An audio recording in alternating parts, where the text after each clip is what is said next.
Break के बाद एक बार फिर आप सभी का स्वागत है। मैं हूं पीयूष श्रीवास्तव और आप देख रहे हैं emerging business forum. Emerging business forum season 2 में आज हमारा पहला पड़ाव है अहमदाबाद में, जहां पर हम बात कर रहे हैं इनोवेशन की। इनोवेशन यकीनन बिजनेस के लिए जरूरी है, लेकिन उससे कहीं ज्यादा जरूरी है इसको प्रोटेक्ट करना। आइए अपने पैनलिस्ट से और ऑडियंस से जानते हैं कि आखिर किस तरह से इनोवेशन को प्रोटेक्ट किया जा सकता है। इनोवेशन सिर्फ इसलिए करना चाहिए कि इससे आप अच्छा पैसा बना सके। इनोवेशन क्या सिर्फ मॉनेटरी बेनिफिट के लिए किया जाना चाहिए? चिराग, आप डे टू डे बेसिस पे इतने सारे एंटरप्रेन्योर्स आपका इंटरेक्शन होता है, आपसे जानना चाहेंगे कि क्या इनोवेशन मॉनेटरी बेनिफिट के लिए होना चाहिए? I'll give you a simpler example of what is innovation. I come from marketing, so my head is filled with marketing examples. Imagine कीजिए, मेरे को पता नहीं अहमदाबाद में होता है कि नहीं, बट दिल्ली में काफी स्ट्रीट्स में गर्मियों के टाइम तरबूज बिकते हैं और वो हर लेट्स से आधे किलोमीटर में एक ऐसे पाइल बनी होगी, वहां तरबूज बिकते हैं। कौन सी बड़ी बात है, बड़े सालों से बिकते आ रहे हैं। मैंने इस साल एक देखा, एक बंदा वो तरबूज काट के बेच रहा था, ठीक है, स्लाइस बाय द स्लाइस ही was selling. So again some places it was happening, other places it was not happening. Then another few days later I saw in a slightly up market area, जहां पर थोड़े अमीर rice लोग रहते हैं, वहां पर वो तरबूज काटता था और उसको सेलोफेन प्लास्टिक शीट में उसको पैक करके रख देता था। So people saw it, they said okay this is hygienic. अभी फ्रेश कटा है और अभी दिस थिंग, वहां एक छोटी सी भीड़ लगने लग गई। इनोवेशन हो गया। अब उसको देख के उसके आगे पीछे वाले जितने थे उन्होंने भी वो करने लग गए। तो जिस बंदे ने पहले शुरू किया था उसने क्या किया कि अपनी पैकिंग के साथ उसके साथ एक चम्मच डालने लग गया, प्लास्टिक की चम्मच, ठीक है। फिर वही मतलब भीड़ वहां पर चालू हो गई। तो because he was geared towards thinking out of the box, seeing how I can improve my customer experience through innovation, it was a marketing innovation, it was a presentation innovation, he was able to stay ahead. So भीड़ सबसे ज्यादा उसके यहाँ होती थी, हालांकि उसके आसपास सब लोग देख के उसके पीछे पीछे आ ही रहे थे, बट भीड़ हमेशा उसके साथ ज्यादा होती। आप भी जानते होंगे, आप कोई एक चार्ट वाला हमेशा सबसे ज्यादा भीड़ होगी, एक कोई वो सबसे ज्यादा भीड़ होगी। Simple example, but innovation is about that. How do you make a small difference so that your customer prefers you over your competition?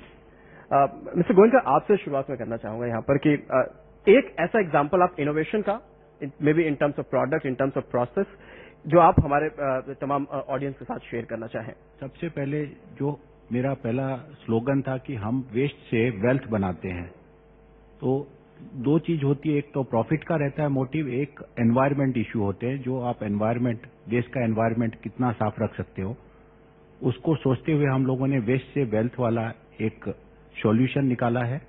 जैसे रिसाइकिल पेपर जब हम यूज करते हैं तो उसके अंदर कुछ सेलो टेप आती है, प्लास्टिक के कवर आते हैं, काफी तरह तरह की इम्प्योरिटीज रहती है जो हमारे सिस्टम में से बाहर निकल जाती है। वो एक बड़ा हेडेक था कि इम्प्योरिटीज को क्या किया जाए। हमने पॉल्यूशन बोर्ड से, एनवायरमेंट से, सब लोग पूरे इंडस्ट्री वाले गए, सबने बातचीत की कि इसका क्या सॉल्यूशन करें। Ultimately environment board, pollution board ने एक सॉल्यूशन निकाला कि भाई जो भी ये इम्प्योरिटीज निकलती है इसको साफ करके आप सीमेंट कंपनियों को दे दीजिए जो क्लिंकर में काम करेगी। वो भी इतना सक्सेस नहीं हुआ क्योंकि वो इम्प्योरिटीज का जो लोडिंग और लॉजिस्टिक बड़ा महंगा पड़ता था।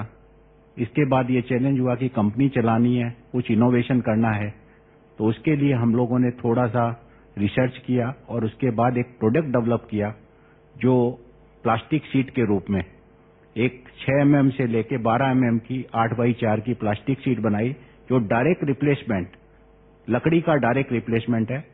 जो हम हमारे खुद के पैलेट्स, हम 40% एक्सपोर्ट कर रहे हैं आज हमारा कागज सारे देशों में।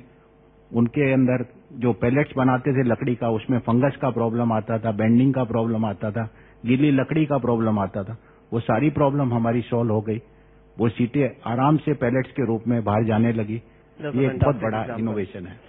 मिस्टर गांधी, आपके लिए सबसे बड़ा चैलेंज होता है कि कोई भी प्रोडक्ट कब नया लॉन्च करें, और एग्जिस्टिंग कोई प्रोडक्ट है उससे बेटर प्रोडक्ट लॉन्च करने का चैलेंज आपके पास डे टू डे लाइफ में होता है। कोई ऐसा एग्जाम्पल जिसमें कि आप, जो आपके लिए गेम चेंजर बना हो? इस साल हमने बड़ा बैच करके एक कैंडी लॉन्च किया. It's a game changer for us in the way that it's a unique experience for the consumer. We brought in a new technology, जिससे like it is a super texture of the ice cream, extraordinary smoothness, and even though you consume less of the fat, it gives more richer texture.